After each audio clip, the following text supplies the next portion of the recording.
Cette Aston Martin DBX était complètement immergée sous l'eau, ce qui a causé une grave panne de moteur.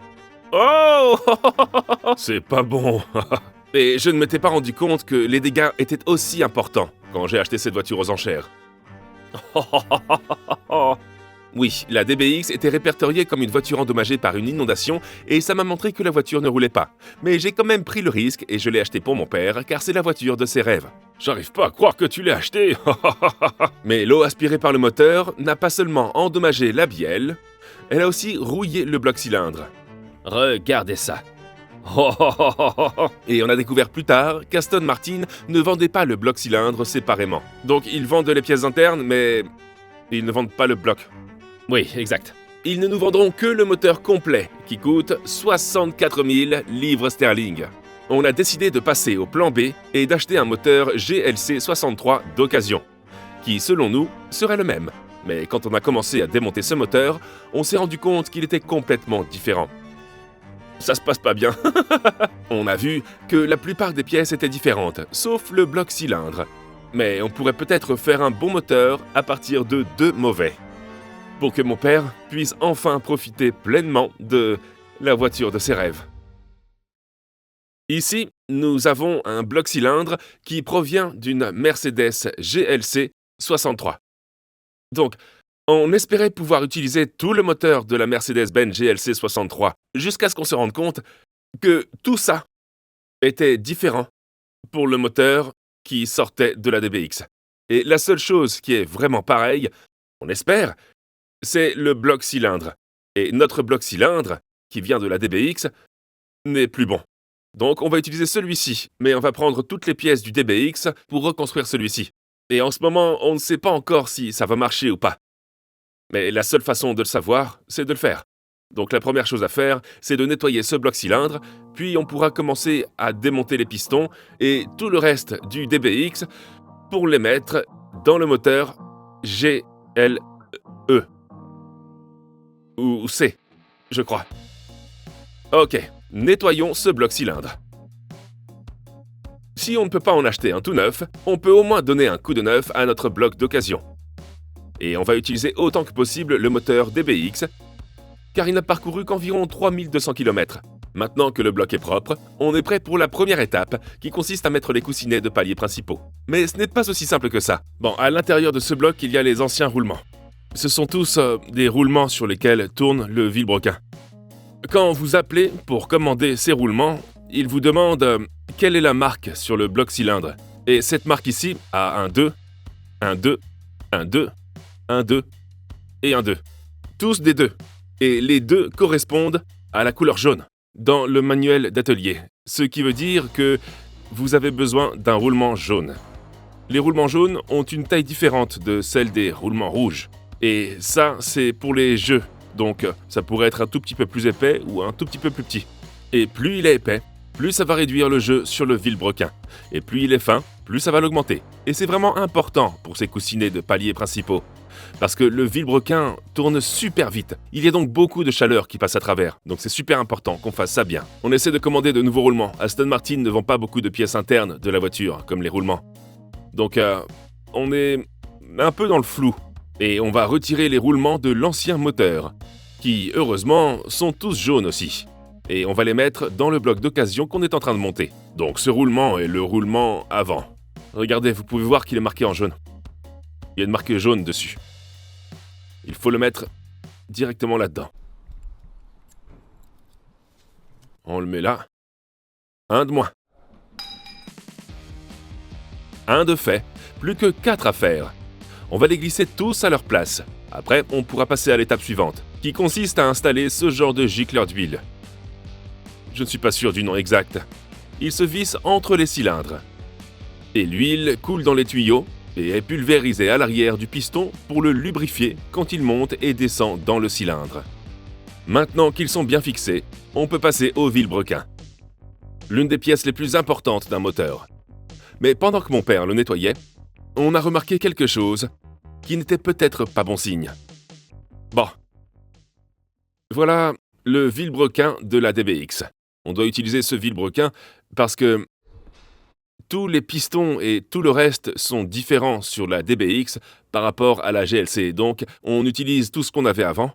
On pensait que le vilebrequin était en bon état, mais on vient de le nettoyer et il ne l'est pas. Il y a une marque noire ici, et on dirait une espèce d'arête dessus. Et la plupart d'entre eux sont à peu près tous alignés les uns avec les autres. Donc là, ils sont tous alignés. Là aussi, et là aussi. Donc, ce qu'on pense qui s'est passé, c'est que l'eau s'est accumulée à l'intérieur et s'est reposée et a corrodé une partie du vilebrequin. Et c'est important que le vilebrequin sur lequel tourne le roulement soit parfait à 100%.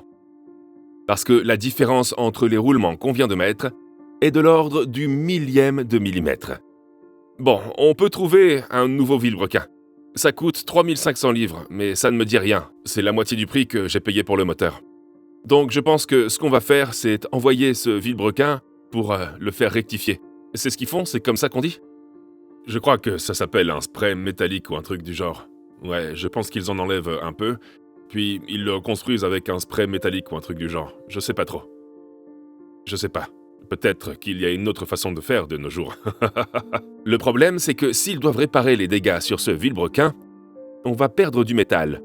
Ce qui veut dire qu'on devra mettre un roulement plus gros. Et les tailles de roulement n'augmentent que par millième. Donc on n'a pas beaucoup de marge. Donc si quelqu'un répare les dégâts, il va devoir remettre le métal en place d'une manière ou d'une autre, et je ne suis pas sûr que ce soit possible. Mais ensuite, on a pensé à utiliser le vilebrequin du moteur Mercedes. Mais il semblait plus lourd que celui de la DBX. Il pèse environ 18 kg. Celui de la Mercedes pesait plus de 18 kg. Mais celui de la DBX, il est plus léger. Ouais, d'1 kilo environ. Mais quand ça tourne à 6 ou à 7000 tours minute, ça fait beaucoup. Ça va être beaucoup, ouais. Ouais, quand ça tourne, ça change énormément, pas vrai? Ouais, c'est comme quand tu veux gagner du poids, tu le fais sur les roues parce que les poids en rotation est plus important. C'est ce qu'on fait sur les BMX. Le truc principal à changer sur un BMX, c'est les pneus. Des pneus plus légers, ça se sent vraiment. Donc, on ne peut pas utiliser le vilebrequin Mercedes. Du coup, on est allé chez KMB Engineering, où Ricky de RE Performers nous avait dit qu'il allait jeter un coup d'œil. Ah, c'est pas ce qu'on voulait. C'est pas ce qu'on attendait. Mais on est chez KMB Engineering, un pote de Ricky. Et Kevin va nous dire si jamais c'est possible de faire ça ou pas. Je vais le poser là. Le pire est là. D'accord. Kevin va maintenant voir si on a besoin d'un tout nouveau vilebrequin. Je ne m'inquiéterai pas du tout pour ça, vraiment. Tu penses que ça pourrait fonctionner? Ouais, là, c'est clairement où il y a eu de l'eau. Ouais. Ça va juste garder un petit peu d'huile. Ah, d'accord. Donc, je pense que ça va pour la taille. Ouais. Il n'y a pas de score. Il n'a parcouru que 3200 km. Ouais. Donc, ouais. Je ne m'inquiéterai pas du tout pour ça. Si c'était le mien, je le remettrais en place. Wow. Tu sais quoi? C'est vraiment génial, ça vaut le coup alors. C'est génial, ça valait vraiment le coup de faire le voyage. Je te l'ai dit sur la photo. Ça nous a pris 4 heures de route. J'y crois pas. C'est une super nouvelle. On peut utiliser le vilebrequin. Et même si on n'était pas sûr au début, c'est toujours bien d'avoir l'avis d'un pro. Bon, on continue avec le vilebrequin. Ça empêche le vilebrequin de bouger de gauche à droite. On en a des plus bas, un en bas.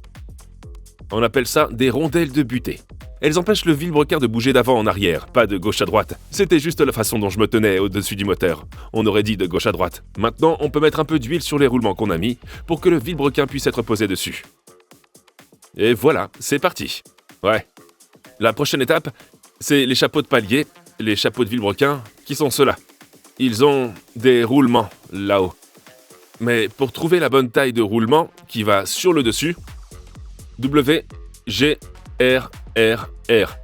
Et ces roulements, W, G, R, R, R, étaient bien sûr dans le moteur DBX.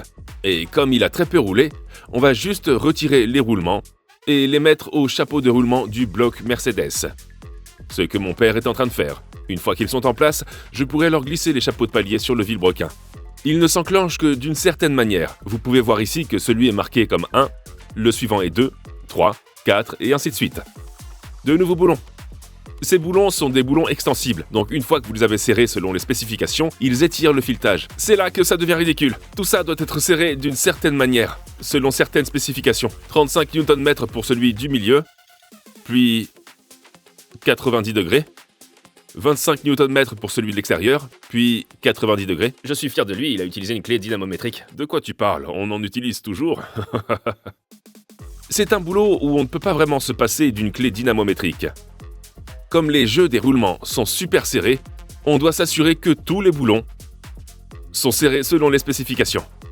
Une fois que c'est fait, on passe à la tâche suivante. Prochaine étape, on va mettre la bielle et le piston. Mais ce qu'on doit remplacer, ce sont ces segments. Donc ces segments bouchent le trou quand le piston monte dans le cylindre. Ils sont vraiment rouillés, donc on doit les changer, mais on n'en a pas de nouveaux, parce qu'on ne peut pas en acheter. Il faut acheter un piston complet, qui coûte plus de 700 livres pièce. On pourrait le regretter. Mais ce qu'on va faire, c'est les enlever. On va enlever ces vieux trucs rouillés, et ensuite, on va les enlever et utiliser les segments de piston qui étaient déjà dans ce bloc-cylindre. Ouais, d'abord on doit tout enlever, puis nettoyer ces pistons. C'est parti. Le but des segments de piston, c'est de bien boucher l'espace entre le piston et la partie inférieure du moteur. Ils sont super importants pour la compression du moteur. Si les segments de piston ne font pas leur boulot, de l'huile peut entrer dans la chambre de combustion, ce qui peut causer un échappement fumant. Ou si les segments de piston sont trop larges, ils pourraient racler les parois des cylindres et causer une panne du moteur. Comme je n'ai pas acheté de nouveaux segments de piston, on va utiliser ceux qui ont été retirés du bloc cylindre, ceux qui étaient sur les anciens pistons, si vous voyez ce que je veux dire. Mais il y a moyen de les mesurer pour être sûr qu'ils vont bien fonctionner. Voici le segment supérieur qui va sur le dessus du piston. Pas sur celui-là parce que c'est celui qu'on ne va pas mettre. On va mesurer l'écart entre là et là. Et quand ce sera à l'intérieur, ça devrait indiquer, d'après notre manuel d'atelier qu'on a trouvé sur Google, entre 0,18 mm et 0,30 mm. Donc pour faire ça, on enfonce le segment de piston dans le cylindre, puis on vérifie qu'il soit bien centré. On utilise l'ancien piston pour le pousser en place, et ensuite on va utiliser une jauge d'épaisseur pour vérifier la mesure de l'écart entre les segments de piston. Si on arrive à insérer celle-ci, ça ne va pas. Vous voyez comme l'espace est petit ici. Mais cette jauge d'épaisseur ne rentre pas tout à fait dans l'espace, ce qui est une bonne nouvelle, car c'est la mauvaise taille. 0,25. Ouais, regarde ça. C'est bon. La mesure de 0,25 mm correspond exactement à l'espace. 31. Mais même si c'était 30, ça aurait été bon, parce qu'il est écrit que ça va jusqu'à 30. Donc, c'est parfait. C'est nickel. On réutilise les segments de piston, les gars. Maintenant, on doit faire ça sur les trois autres. Sur celui-là, celui-là, celui-là, celui-là, celui-là, celui-là, celui-là, blablabla.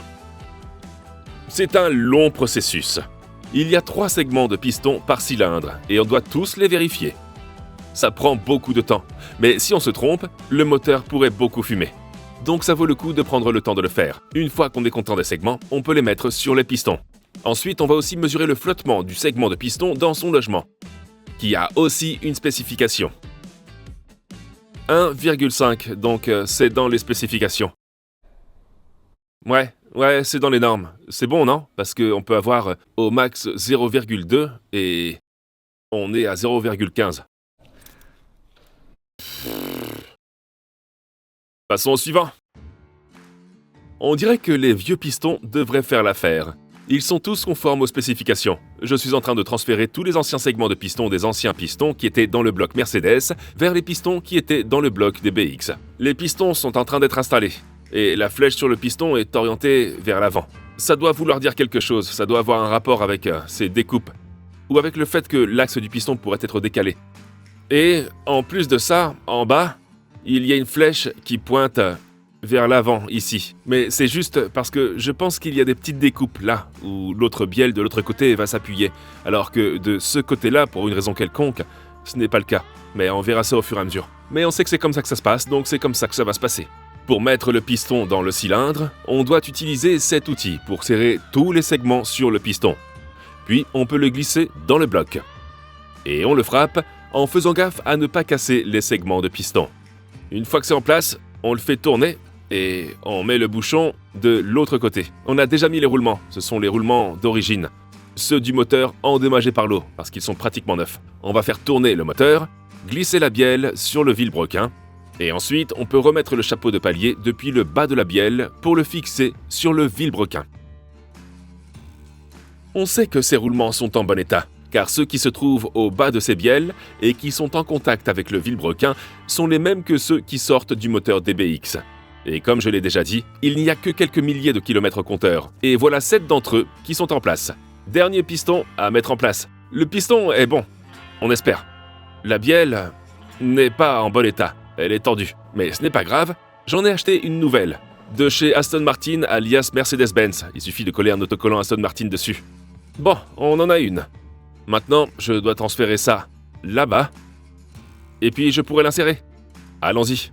Pour séparer le piston de cette bielle, je dois retirer le clip qui maintient l'axe de piston en place, et une fois enlevé, je devrais pouvoir retirer l'axe de piston. Mécanique. Et voilà, le piston est démonté, et on peut voir à quel point la bielle est tordue ici. Il est maintenant temps de remonter le piston avec la nouvelle bielle. On met la bielle, et on enfonce l'axe de piston. Il est donc essentiel de remettre le clip en place. Ok, il est en place. Regardez ça. Et voilà une bielle tordue en moins, et une bielle en bon état en plus. Il est temps de comprimer à nouveau les segments de piston, puis de tout glisser dans le bloc cylindre. On retourne le moteur, on remet le chapeau de palier, et on glisse les nouveaux boulons pour la bielle. Et bien sûr, on serre tout selon les spécifications. Voilà, tous les boulons de bielle sont bien serrés comme il faut.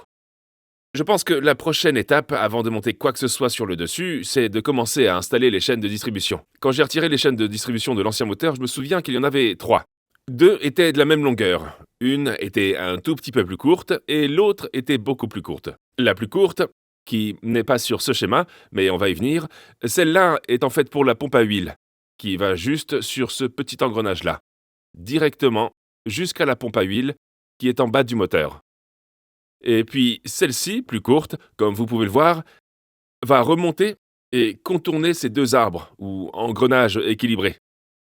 Ils tournent juste autour, donc ça va tourner en même temps. Ensuite, on va avoir une chaîne séparée qui monte et qui tourne autour de la culasse, et une autre chaîne séparée qui monte et fait le tour de la culasse. Et puis, tous les guides de chaîne que j'ai ici. Donc la prochaine étape, c'est littéralement de commencer à tout mettre en place. Parce que, une fois que je commence à enlever le dessus, j'aurai du mal à atteindre ces chaînes. J'espère que c'est clair. Mais les chaînes sont super importantes, parce que c'est ce qui permet au moteur de rester parfaitement synchronisé, la partie supérieure avec la partie inférieure. Donc faut pas que je me trompe. Bon, maintenant j'essaie de glisser la chaîne sur le vilebrequin, de la guider sur les dents du vilebrequin, puis autour des 2 pignons au centre du moteur. Pour garder cette chaîne bien tendue, il y a ce guide qui se met en place.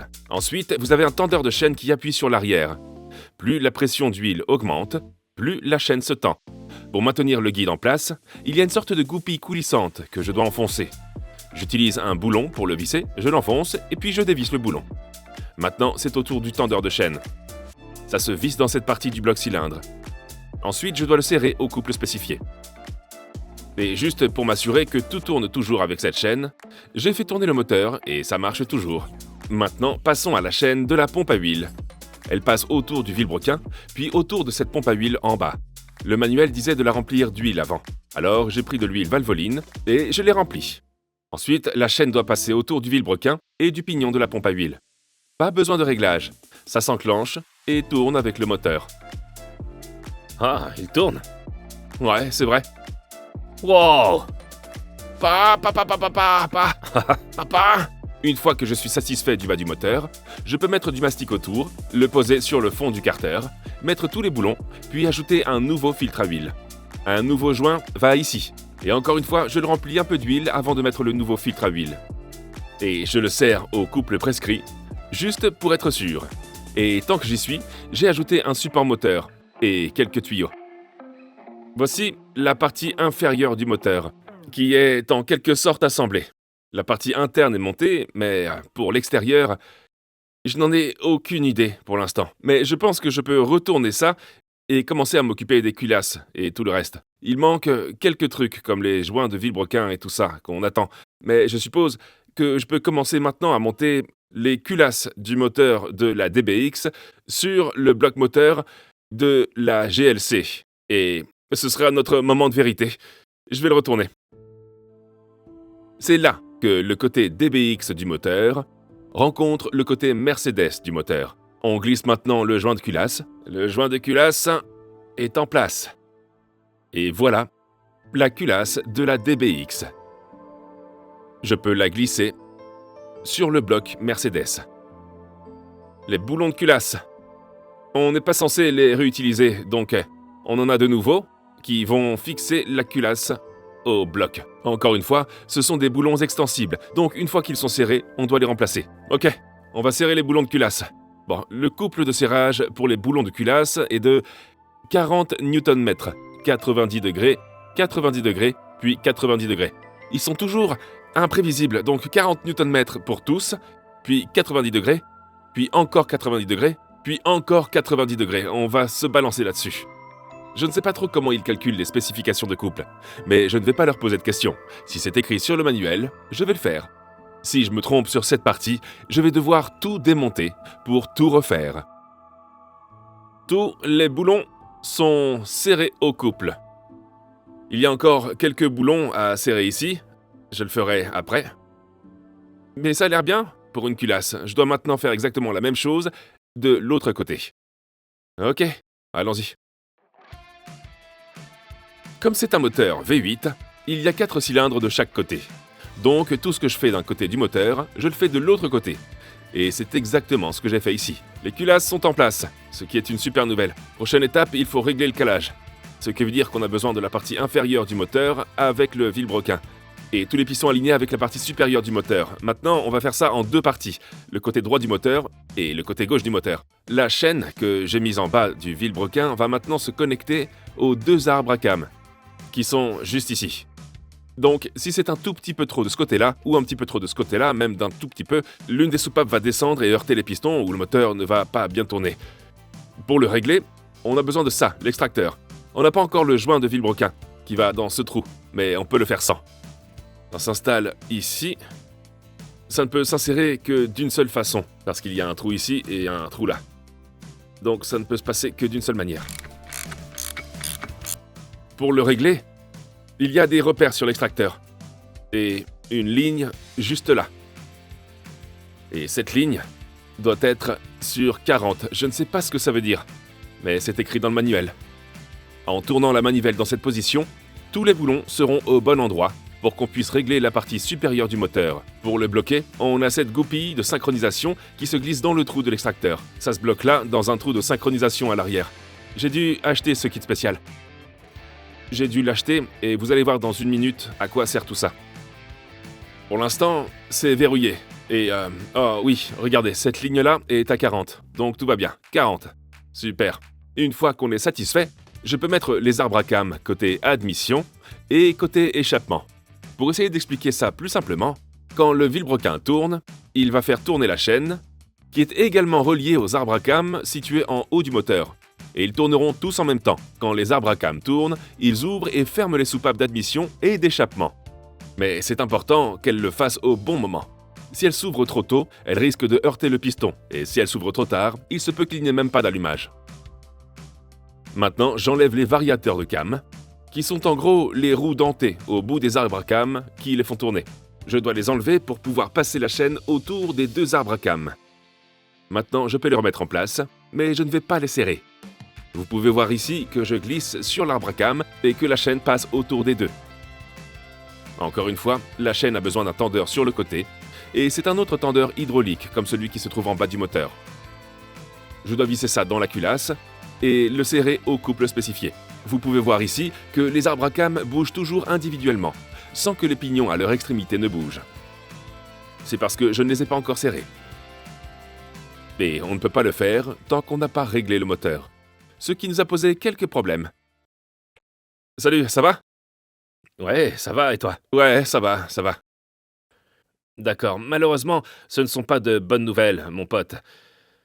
On n'a rien de tel, enfin, on n'a pas cet outil. Pour la simple et bonne raison que on ne touche jamais au calage des moteurs. D'accord. Parce qu'ils sont clairement là pour rester, c'est presque C'est presque comme s'ils avaient une durée de vie limitée. Ouais. Donc on l'a pas. Maintenant, le seul autre problème, c'est que j'essaye de voir s'il y a un article disponible que tu peux acheter, mais ils ne le vendent qu'au concessionnaire Aston. On ne peut pas vendre d'outils à des tiers, si tu vois ce que je veux dire. Ouais, d'accord. Alors, on va peut-être devoir créer quelque chose. Mais je trouve quand même super bizarre qu'on puisse acheter des boulons de culasse et des joints de culasse, mais qu'on ne puisse pas régler le calage. C'est vraiment bizarre. C'est ce qui me semble le plus bizarre. Donc, quelqu'un doit bien avoir cet outil, mais je pense qu'il n'est pas accessible au grand public. Je vais peut-être devoir trouver un moyen de me le procurer. Ouais, désolé mec. Ouais, pas de souci. Ok, je t'appelle si on a besoin d'autre chose. Mais merci quand même. Ok, merci. Prends soin de toi. À plus tard. Salut. Bon. Donc, c'est encore un problème avec les nouvelles voitures. Écoutez, regardez ça. Ce kit de synchronisation est pour un moteur M177. D'accord? Et leur but, c'est de maintenir vos cams comme ça. Donc, ça maintient en place, vous vissez ici, vous maintenez en place, vous en mettez 3, un ici, un là, et ensuite, on a ça. On les met comme ça, ici. C'est comme ça que ça doit être. Et cela se verrouille, ils sont faits pour bloquer les cams dans cette position, afin qu'elles ne puissent pas bouger du tout. Et voilà, le réglage est fait, il suffit ensuite de serrer tout ça avec la poulie inférieure en place. Mais le problème, c'est que vous pouvez voir clairement ces découpes ici pour maintenir la cam en place. Eh bien, elles ne passent pas par-dessus. Mais ça vient du moteur Mercedes. C'est génial, regardez ça. Ça marche beaucoup mieux. Sur les moteurs DBX, les cams sont beaucoup plus épaisses. Et c'est exactement pareil quand il s'agit des bords. Donc, cette partie-ci s'emboîte. Elle s'emboîte parfaitement. Elle est bien bloquée, ce qui évite tout mouvement latéral.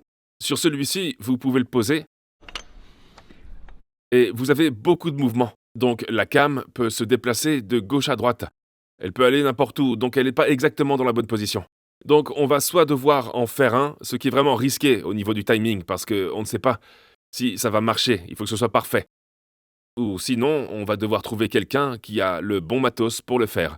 Je pense qu'il y a probablement une seule personne dans tout le Royaume-Uni qui puisse le faire, c'est à Gaydon. C'est là où ils les fabriquent, non? Ouais, l'usine a sûrement le kit. Mais est-ce que quelqu'un d'autre l'a? Le kit de distribution que j'ai acheté est pour le moteur M177. Mais sur le moteur DBX, ils ont changé les arbres à cam. Et je ne trouve ce kit de réparation nulle part. Aston Martin peut se le procurer, mais ils ne veulent pas nous le vendre. Donc pendant qu'on essaie de trouver une solution pour synchroniser ce moteur, la seule chose qu'on peut faire, c'est commencer à assembler l'autre côté de la culasse, encore une fois, sans le synchroniser. On a ensuite découvert que la E63 AMG utilise les mêmes arbres à cam que la DBX. Alors j'allais appeler Mercedes pour voir s'ils avaient un kit de distribution pour la E63 que je pourrais utiliser. Matt, c'est moi, comment ça va? Je vais bien. J'ai donc une question, et vous allez sûrement en avoir assez de mes appels. On se demandait s'il y avait un moyen de se procurer un kit de chaîne de distribution E63 chez vous, et si on pouvait l'acheter. On se demandait si on pouvait l'acheter. Désolé pour mon langage, mais quand j'ai dit que j'aimais les défis, je pensais pas à ça.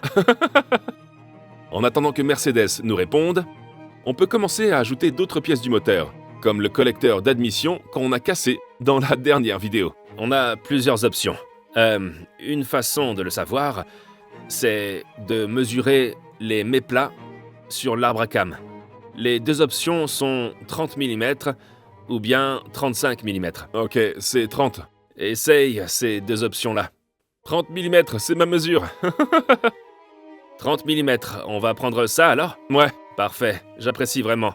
Je vais donc aller à l'atelier, je vais lui dire et je te rappelle dans 1 minute. Super. Donc Mercedes pourrait peut-être nous fournir le kit de synchronisation dont on a besoin. Pendant qu'on attend qu'il nous recontacte, le joint de Villebrequin est arrivé. Je peux donc retirer la poulie, y mettre un peu de mastic, puis commencer à installer le joint de Villebrequin. Je vais serrer tous les boulons, puis je pourrai remettre la poulie en place, en espérant que Mercedes nous rappelle et nous fournisse un kit de distribution pour la voiture. Salut Matt, c'est encore Graham de chez Mercedes. Ça va? Ouais, ça va, et toi? Ouais, j'irai bien si la nouvelle est bonne. Non, c'est pas vraiment une bonne nouvelle. Oh! Non! En fait, on n'a jamais eu ces outils. Donc, on ne les a pas ici, on les a jamais eus. Ok. Je t'ai envoyé un email parce qu'il y a environ 5 outils qui seraient nécessaires. Ok. Alors, j'ai pensé que ce serait plus facile de te donner les références, mes prix d'achat, etc. Je t'ai tout envoyé par email. Ils doivent venir d'Allemagne, donc ça prend normalement 4 ou 5 jours pour recevoir ce genre d'article depuis l'Allemagne. Mais ils ne sont vraiment pas donnés. Ah bon? Ouais, le coût total, quelques pièces dans un sac, 29 livres, 65 livres, 14 livres. 741 livres sterling, je viens de le voir. Ouais, j'allais justement y venir. Oh mon Dieu. Pas de souci, passe une bonne journée. Salut, bye. Salut mec, à plus tard. Donc, les outils qu'on peut se procurer chez Mercedes coûtent 741 livres pour une seule pièce, et on a besoin de 4 pièces. Donc, ça va nous coûter en tout plus de 1000 livres.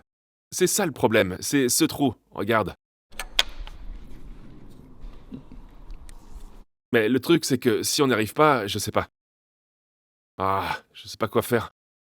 Tu sais, si c'est à 1 degré en moins, il y aura un voyant moteur allumé sur le tableau de bord. Il y a une raison pour laquelle il est super bien ajusté. Alors, est-ce qu'on peut demander à Bob de souder quelque chose et de le meuler jusqu'à 2,5 mm? Il faudrait que ce soit exact de chaque côté. Mais il peut le faire. Je pense qu'il pourrait le faire, ouais. On est donc allé à l'atelier d'usinage en espérant que Bob puisse le réparer pour nous. Bon. Donc, on a ces pièces et on a besoin de toutes celles-ci. Et cet espace ici doit faire 30 mm de large, c'est ça? Bon, en fait, Je crois que c'était 29. c'était 29, mais 30 mm, ça irait aussi. On doit pouvoir faire tourner les cams. On doit pouvoir les faire tourner. Pour l'instant, elle est trop grosse pour rentrer là-dedans. C'est notre partie cruciale. Donc, ça bloque les cams en place et ça passe par-dessus, comme un boulon. Mais pour l'instant, elles sont trop larges. Donc la cam peut bouger d'avant en arrière, comme ça. On doit les bloquer bien en place. Et ça fait 30 mm. Mais il faut que les deux côtés soient super bien alignés. Donc si c'est trop d'un côté, la cam va trop tourner. Donc il faut que ce soit... Ouais, je pense que 2 mm de chaque côté, non? Ouais, Cool. Bob va nous faire économiser plus de 1000 $. Le sort du moteur est entre les mains de Bob maintenant. Si quelqu'un peut le faire, c'est bien Bob, de l'atelier d'usinage. Il a assemblé les deux outils qui maintiennent l'arbre à cam en place, et il le meule pour obtenir un diamètre de 30 mm. Vous pouvez le voir ici. Ensuite, il doit usiner le reste des pièces. On voit que Bob a aussi tout son kit d'outils bêta, tout comme nous. Et il propose aussi des cours de soudure. En plus de l'atelier d'usinage, où vous pouvez utiliser tous les outils que vous voyez Bob utiliser dans les vidéos. Là, il est en train de mesurer l'extrémité des fourches. Ensuite, il va commencer à souder du métal à l'extrémité des fourches pour les épaissir.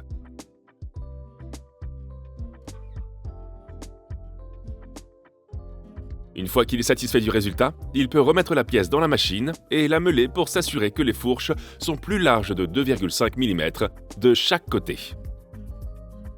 Ça nous donnerait la mesure de 30 mm dont on a besoin. C'est fini maintenant, il est... presque 6 heures du matin. Et je vais aller me coucher. Bien vu. Bob a déposé les outils. Est-ce qu'ils sauveront la situation? Je ne sais pas. Voyons voir. Ouais, on ne sait pas non plus si ça va marcher avant d'avoir démarré la voiture. Ils ne peuvent être montés que d'une seule façon sur les arbres à cam. Celui-là est en place. Donc, s'il glisse dessus, on sait que Bob a bien bossé. Ça les maintient en place. On verra si c'est le bon endroit ou pas. On verra bien. On ne peut pas dire si ça va marcher ou pas tant que le moteur ne tourne pas. Bob aurait pu nous sauver. Ou peut-être pas. Ça valait le coup d'essayer. Bon, ça devrait maintenir les cams en place. On va mettre les boulons. Et maintenir ça en place. Mais on verra bien.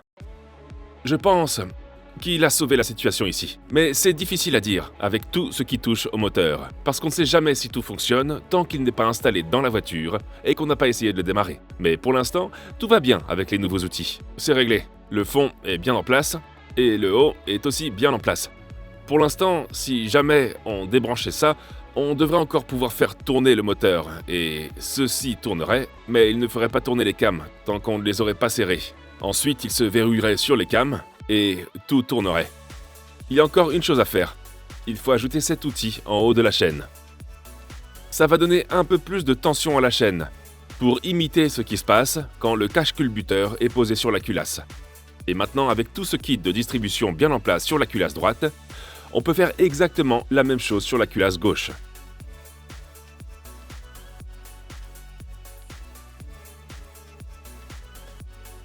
Ok, on est content que le fond soit bien en place et bloqué. Le haut est bien en place également, et il est bloqué. Avant de serrer les variateurs à cam, les pignons sur l'arbre à cam, on doit mettre cet outil ici, mais je ne sais pas trop à quoi il sert. 18 Nm. C'est rien du tout. Ensuite, 45 degrés.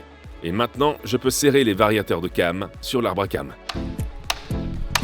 35, 43, 45. Faut qu'il y mette du sien. Tout à coup, ça s'est resserré. Si on règle ces variateurs de cam de manière trop lâche, ça risque de glisser et que tout le moteur se désynchronise. Et les spécifications de couple sur ces pièces étaient complètement dingues. Bon, maintenant, on enlève ça. On enlève tout ce qui peut l'empêcher de tourner, c'est-à-dire ces fourches. On fait tourner le moteur à 720 degrés, et puis on regarde si tout se remet en place. Comme ça, on peut être sûr que même quand le moteur tourne, tout reste bien en place et ne se déplace pas une fois qu'il a fait un tour. Ok, on débranche. Si ça arrête de tourner, on sait qu'il y a un problème de toute façon. Pourquoi ça fait le bruit de Chewbacca? Ça tourne. J'ai l'impression que tu es sur le C'est coup. un tour maintenant. C'est à l'envers, il est à l'envers. Ouais. Maintenant, tu dois y retourner. Je dirais plus ou moins là. Donc, cette broche va là. On sait qu'on est exactement au même endroit qu'avant. Bon, si les outils continuent à bien marcher, tout va bien. Ça a l'air plutôt bien, non? Ouais, ça a l'air pas mal, non? Ouais. Ça a l'air pas mal. On s'en est plutôt pas mal sorti. Il a pas l'air très confiant, non? Ouais. Ça a l'air trop facile. La chaîne est bien serrée, ça c'est serré, tout est bien en place. C'est tout, on va l'emballer. Allez. Je pense que je suis aussi confiant que possible. On ne saura jamais si ça marche ou pas tant qu'on n'aura pas mis le moteur dans la voiture et tourné la clé pour de bon. Mais ce qu'on peut faire maintenant, c'est continuer à construire le reste du moteur. On peut enlever ce kit de distribution, mettre les couvercles de culbuteur et commencer à installer tout le reste qui fait de ce moteur un vrai moteur. La pièce que je suis en train d'installer, c'est le boîtier de capteur d'arbre à cam. Je mets un peu de mastic dessus, puis je dois serrer tous les boulons selon les spécifications pour être sûr qu'il n'y ait pas de fuite au sommet du moteur.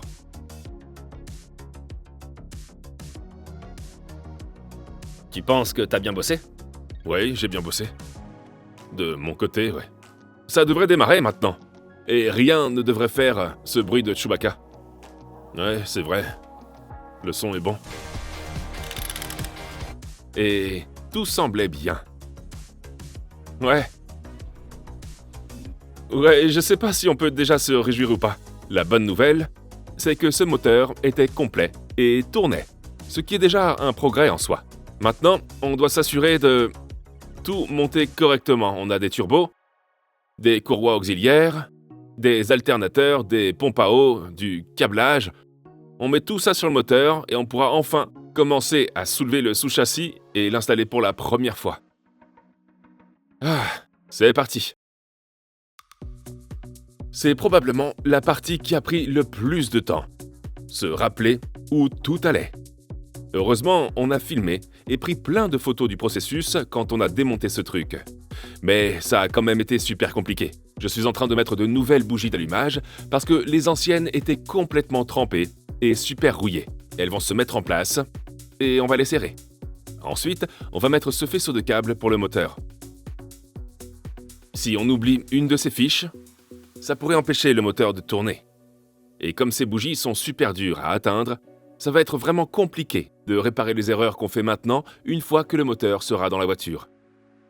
On prend donc notre temps pour faire ça.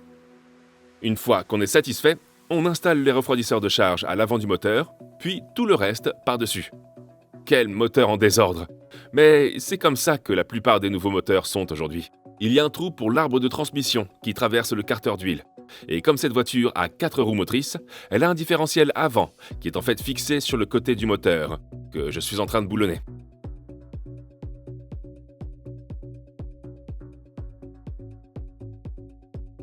Et comme on a perdu toute l'huile quand on l'a démonté, voilà, on doit le remplir à nouveau. De l'huile pour différentiel à glissement limité de Valvoline. Il n'y a pas de jauge pour le différentiel avant. On le remplit jusqu'à ce que ça commence à déborder. On ne peut pas vraiment se tromper, car il n'y a pas de composant électrique sur ce différentiel avant. Maintenant, on doit le mettre sur le sous-châssis. Dès qu'on l'aura boulonné sur le sous-châssis, il sera littéralement maintenu uniquement par ce sous-châssis avec 3 boulons de chaque côté. Et dès qu'on l'aura mis en place, on pourra connecter le reste et abaisser la voiture dessus. T'es impatient de l'installer? Ouais, allez, on y va. Voilà où va le moteur. Le sous-châssis avant. Maintenant, on doit bosser ensemble pour tirer la grue avec le moteur dessus et la descendre sur le sous-châssis. Les supports du moteur ont 3 boulons de chaque côté. On peut les visser dessus et une fois qu'on est satisfait, c'est bon. On peut enlever la grue du moteur. Ouais mec! Ouais mec! Ouais mec, regardez ça! Si ce truc démarre et s'allume, ça va être une grande réussite parce que j'ai encore du mal à croire que tout soit vraiment remonté. Je comprends que certains pensent qu'on peut avoir de l'aide de quelqu'un derrière la caméra. Tourne la caméra vite fait. Parce que non. Parce que le gars pourrait être derrière toi et nous aider. Oh, d'accord, ok. Donc il suffit de faire tourner super vite pour montrer aux gens qui sont pas là. Ballerine. Je comprends pourquoi il y a des théories du complot, parce que franchement, je ne sais même pas moi-même comment on a pu tout reconstituer. Alors maintenant, avant de faire quoi que ce soit, on ne doit pas oublier qu'il nous reste encore le joint arrière du vilebrequin qu'on doit mettre en place, parce que maintenant on peut tout installer, et puis fixer la boîte de vitesse et démarrer ce moteur. Le dernier endroit où vous voulez voir une fuite d'huile, c'est au joint arrière du vilebrequin. Si c'est là que ça fuit, vous devez démonter la boîte de vitesse pour la remplacer. Alors d'abord, on met un peu de mastic, puis mon père va mettre le joint et serrer les boulons comme il faut. La prochaine chose qu'on va mettre, c'est le volant moteur. Mais avant ça, on va d'abord déjeuner! Youpi! YFood nous a livré la promo spécialité. Regardez ça. Voici une boisson parfaite pour remplacer un repas. Elle est fruitée, idéale pour l'été. Mangue fruitée. Tu veux de la mangue? Non, j'aimerais autre chose. Lancement de dés. Fraise. Ouais, je vais prendre fraise. Et moi, je vais prendre goût pêche. Si vous n'aimez pas les parfums fruités, ce n'est pas grave, car il y a plein d'autres parfums différents au choix. YFood est une boisson de remplacement de repas, parfaite pour les gens toujours en mouvement, comme nous. Elle contient 26 vitamines et minéraux. Elle est riche en fibres et en protéines, sans lactose, sans gluten et sans sucre ajouté. Et ça vous permet de rester rassasié jusqu'au prochain repas, n'est-ce pas? YFood n'est pas un shake protéiné, ce n'est pas une boisson diététique. Elle remplace juste un repas dans la journée. Elle a un super bon goût et elle donne à votre corps toutes les vitamines et tous les minéraux dont il a besoin. La boîte de vitesse est enclenchée, le convertisseur de couple est activé, le volant moteur est activé. Et on a ingéré du YFood. La dernière chose à installer, c'est le démarreur. Mais si vous vous souvenez de la Rolls-Royce, quand le démarreur a été immergé, il n'a plus fonctionné. Et aussi avec la R6, quand le moteur a calé, parce qu'on a essayé de la démarrer trop souvent alors que le moteur était calé, ça a fait sauter le démarreur. Donc, on veut tester ce démarreur avant de le monter sur la voiture. Et pendant qu'on fait ça, vous pouvez aller chercher un YFood et trouver votre saveur préférée grâce au lien dans la description ci-dessous. Il y a 10% de réduction pour les clients réguliers et 20% de réduction pour les nouveaux clients. Le lien est affiché à l'écran. Allons tester ce démarreur. C'est parti. Ouais, mec! Ça marche? Ouais. Le démarreur marche bien. On va l'installer.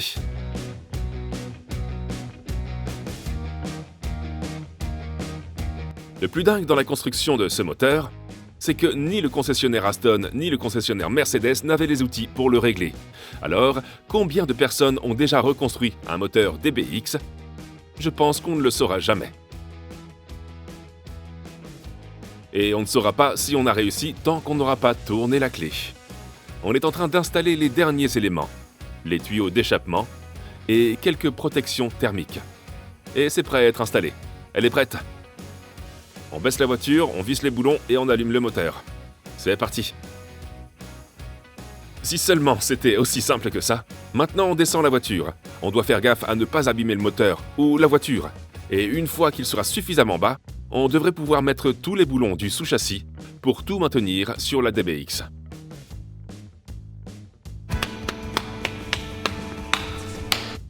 Dans l'éventualité où on devait le démonter à nouveau, je ne serais pas partant. Je me ferais porter malade. Maintenant que le sous-châssis est fixé à la voiture, je peux reconnecter l'arbre de transmission et l'échappement et serrer tous les boulons pour le montage de la boîte de vitesse et tout le reste qui la relie à la voiture. Ensuite, il est temps de redescendre la DBX. Il nous reste encore à brancher les tuyaux du radiateur, ceux de la clim et les conduites de carburant. C'est un gros boulot et j'espère vraiment qu'on n'aura pas à tout démonter à nouveau. Ensuite, c'est au tour de la suspension. On va avoir besoin de la pression des freins pour démarrer la voiture. On va donc reconnecter le disque de frein et les étriers à la roue. Ok, à première vue, tout semble être bien fixé ici. Il faut encore mettre de l'huile dans la boîte de vitesse. On ne va pas en mettre pour l'instant. On met juste ce qu'il faut pour démarrer la voiture pour l'instant. Donc, pour l'instant, on n'a pas besoin d'huile dans la boîte de vitesse. Mais il faut de l'huile dans le moteur. Il lui en faut. Il y a un peu d'huile dans la boîte, mais ça devrait suffire pour démarrer, j'espère. Mais c'est la dernière chose qu'on veut faire. Parce que je suis sûr à 70% que ça va marcher. Sinon, on devra tout démonter à nouveau et retirer l'huile qu'on a déjà mise. Tu n'es sûr qu'à 70%? C'est pas très rassurant, non? Non, ça montre vraiment pas de confiance, ça. C'est pas Matt Armstrong. Faut être sûr à 100%. Allez, Matt, ça va marcher. Je me demande juste combien d'huile il faut pour une Aston Martin DBX. The Aston Martin DBX typically takes about 9.5 liters of engine oil. Est-ce que je peux mettre de l'huile Valvoline? Absolutely. Valvoline is a reputable brand, and as long as you're using the right grade and type of oil that Aston Martin recommends, you should be good to go. Just make sure to match the specifications in the owner's manual. D'accord, eh bien, c'est ce que je vais faire. 9,5 litres d'huile Valvoline, merci. On n'utiliserait rien d'autre. Espérons que cette huile Valvoline nous donnera le coup de pouce qu'il faut pour que ce moteur démarre et tourne bien. L'huile Valvoline est aussi faite pour protéger le moteur. C'est l'heure maintenant. Après plus d'une semaine de construction, on en est enfin là.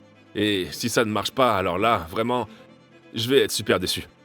Des pièces du moteur Mercedes, des pièces du moteur DBX, des pièces neuves, des pièces d'occasion, des segments de pistons usagés, un bloc moteur d'occasion, des joints de culasse neufs, des culasses différentes. On va bientôt voir si tout ça va marcher. Je pense que c'est une bonne idée de débrancher les conduites de carburant.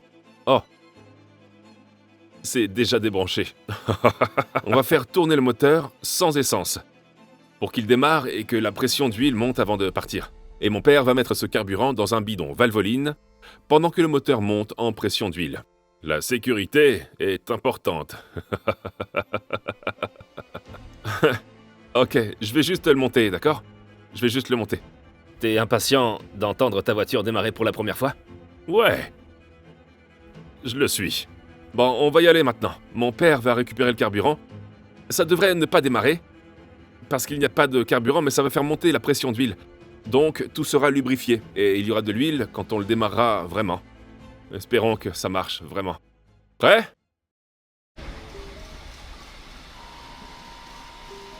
Ça va?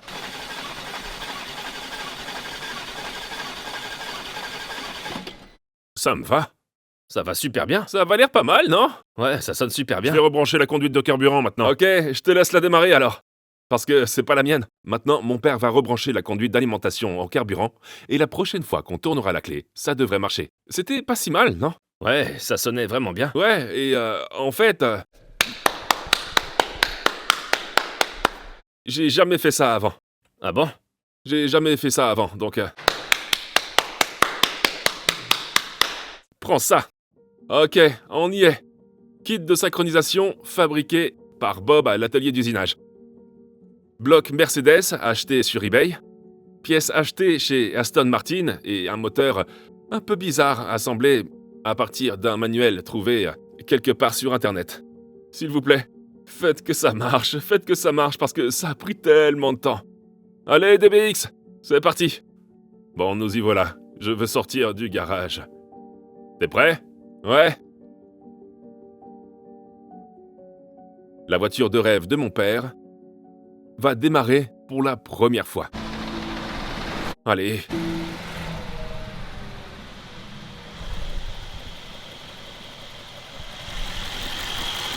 Pourquoi c'est si calme? Pourquoi c'est si calme? Ça a l'air super bien. Le moteur tournait super bien. Mais pourquoi c'est si calme? On dirait qu'il est tout neuf. Ouais, ça a l'air vraiment tout neuf. Oh, j'y crois pas. C'est super bizarre. Accélère! Accélère, vas-y! C'est tellement silencieux! C'est vraiment bizarre de démarrer une voiture aussi silencieuse! On dirait une voiture toute neuve qui sort de l'usine. On dirait un moteur de Rolls-Royce! C'est pas possible! C'est pas possible! C'est incroyable! C'est tellement calme! Le timing a bien marché. On l'entend à peine! On l'entend à peine! Je dirais qu'il mérite des applaudissements. J'y crois vraiment pas! C'est bien. C'est pas possible! On a des voyants? Y a même pas le voyant du moteur? Il n'y a pas de voyant moteur. La suspension? Bah, c'est dans l'air, je suppose. 48 volts à bord, à nouveau avec la batterie. Et la situation de la batterie. Arrête la voiture, laisse le moteur tourner parce que la batterie est trop faible. Puis, passe au point mort en permanence. Je joue avec l'accélérateur. Je dois d'abord le roder. C'est tellement calme! On dirait une Rolls! Regarde ça!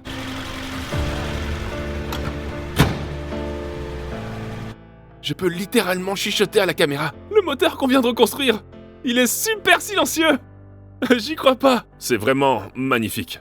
Le moteur ronronnait.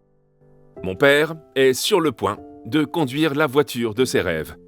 Je pense que la petite quantité de vapeur qui sort de l'échappement est l'excès d'eau qui s'y trouve depuis qu'elle a été inondée. Ça devrait finir par disparaître. Maintenant, tu dois la faire tourner. On va la mettre sur la piste alors.